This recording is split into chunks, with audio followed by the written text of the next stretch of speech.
Foto pelakor di profil ponsel suamiku bab 58-60. Serani Gunawan, seorang wanita yang lebih memilih bercerai daripada terus dikhianati oleh Agung suaminya, serta diperlakukan tidak baik oleh mertua dan kakak iparnya. Bagaimana akhir kisah cinta Serani? Apakah ia dapat menemukan cinta sejatinya? Jangan lupa komen, like, dan subscribe ya. Terima kasih. Bab 58. Selamat datang Bu Serani Gunawan. Seorang pria berpakaian safari menyambutku di acara peresmian Hotel Carla ini. Pemilik hotel ini adalah salah satu rekan bisnis perusahaanku. Indah, wanita cantik pemilik PT Indah Property itu beberapa kali bertemu denganku di saat meeting. Terima kasih, sahutku. Aku melangkah menuju ballroom hotel. Hampir semua tamu yang datang adalah berpasangan. Mungkin hanya aku yang datang sendirian ke acara ini. Lagi pula aku memang tidak punya pasangan, kan? Wah, makin cantik saja ibu CEO kita ini. Ngomong-ngomong, kabarnya Bu Serani sedang dekat dengan artis tampan yang bernama Tirta itu, ya? Ucap salah satu pria pengusaha yang datang bersama istrinya. Jangan percaya gosip Pak Cahya. Sanggahku seraya tertawa lirih. Kenapa nggak diajak sekalian artis gantengnya itu, Bu Sera? Timpal tamu lainnya. Lia, lo, kami juga kan mau kenalan. Iya kan, Jeng? Terdengar tawa para tamu wanita yang berada di sekelilingku. Ini semua gara-gara berita di media sosial itu. Ini semua gara-gara Pras yang membuat klarifikasi yang tidak benar.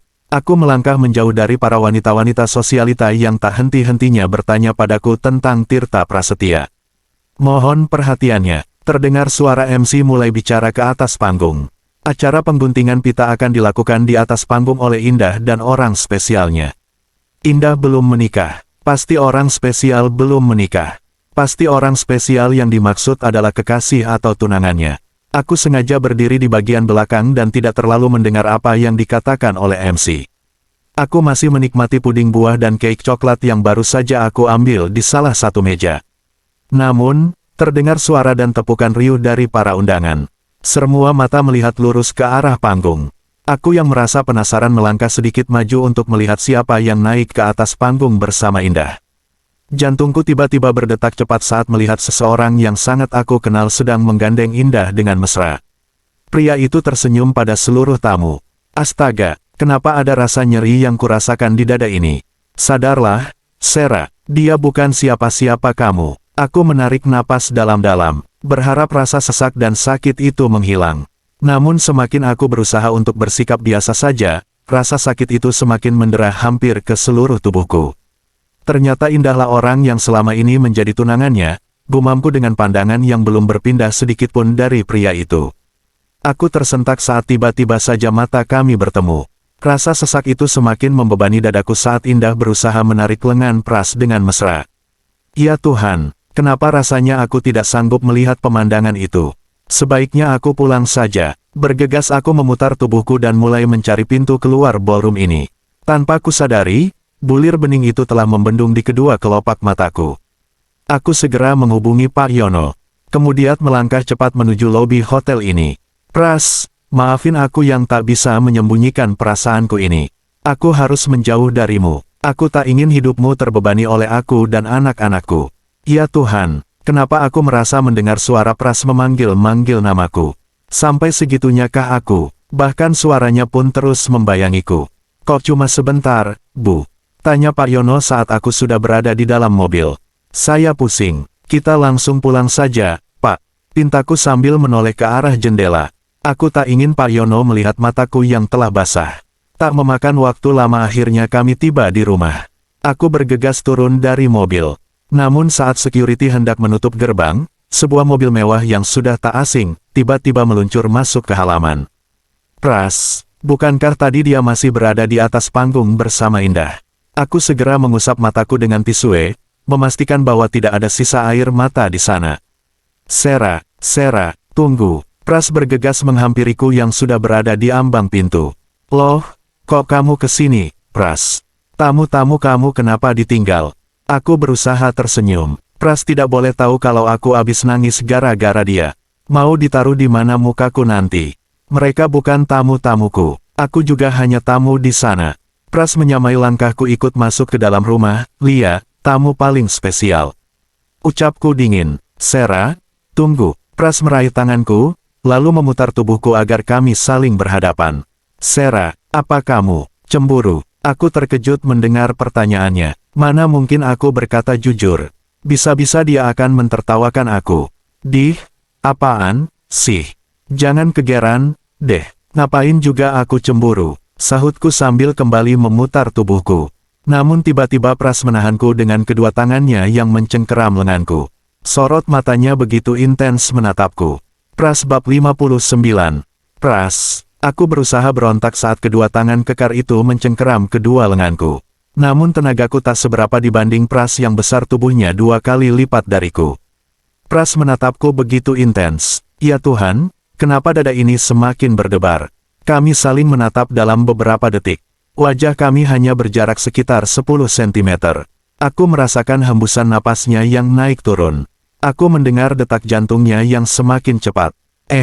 Aku tersadar dan mencoba memecah keheningan dengan berdeham. Memalingkan wajah ke arah lain. Sungguh tak sanggup berlama-lama saling bertatapan dengannya. Sarah, kamu kenapa tiba-tiba pulang? Kamu marah lihat aku sama Indah. Kamu gak suka lihat aku bersama perempuan lain. Aku masih diam. Sungguh terkejut mendengar pertanyaannya yang semuanya adalah benar.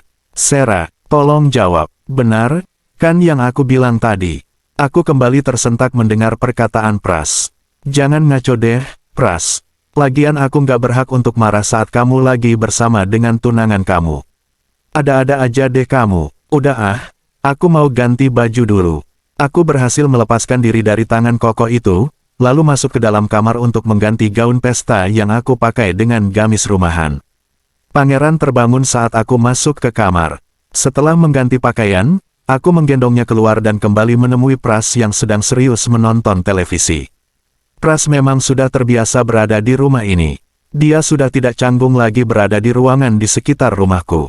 Hai Pangeran, kenapa bangun malam-malam? Tiba-tiba Pras berdiri menghampiriku, lalu meraih Pangeran dari gendonganku. Aku tersenyum sendiri melihat Pras mengajak Pangeran bicara. Bayi lucu itu tertawa-tawa mendengar Pras bicara. Setelah puas bermain, Pangeran mulai rewel dan mengantuk. Sarah, kamu kasih ASI dulu Pangeran. Pras menyerahkan Pangeran padaku. Kamu masih mau di sini? Pangeran kalau sudah minum ASI lama banget, loh. Bisa 1 jam, ucapku. Memangnya aku boleh ikut ke dalam? Nanti kalau aku rebutan sama Pangeran gimana? Pras, apaan sih? Mesum banget. Aku melotot kesal padanya. Sementara Pras tertawa terbahak-bahak. Sepertinya dia bahagia sekali melihatku kesal. Aku segera melangkah masuk ke kamar Pangeran. Terserah dia saja mau pulang atau mau menungguku sampai malam. Karena sudah sangat mengantuk, tidak lama kemudian Pangeran tertidur pulas. Aku meletakkan bayiku itu di dalam box bayi. Aku kembali keluar. Malam sudah cukup larut. Para asisten rumah tanggaku pun sudah tak terlihat. Mungkin mereka sudah masuk kamar mereka masing-masing. Sarah, aku hampir terlonjak saat mendengar suara bariton memanggilku dari ruang keluarga. Mataku melebar melihat Pras masih ada di sana. Aku pikir kamu sudah pulang, Pras. Aku menghempaskan tubuhku di sampingnya, lalu meraih remote televisi, mencari sinetron kesukaanku. Sarah, sebenarnya Indah itu bukan tunanganku, lirihnya. Pandangan mata kami masih tertuju pada layar televisi yang sebenarnya sejak tadi tidak aku perhatikan. Oh, sahutku pura-pura tenang. Walau ada rasa lega yang kurasakan di hati ini, sejujurnya aku masih penasaran, kira-kira siapa sebenarnya tunangan Pras. Cuma, aja. Kamu nggak mau tanya sesuatu lagi?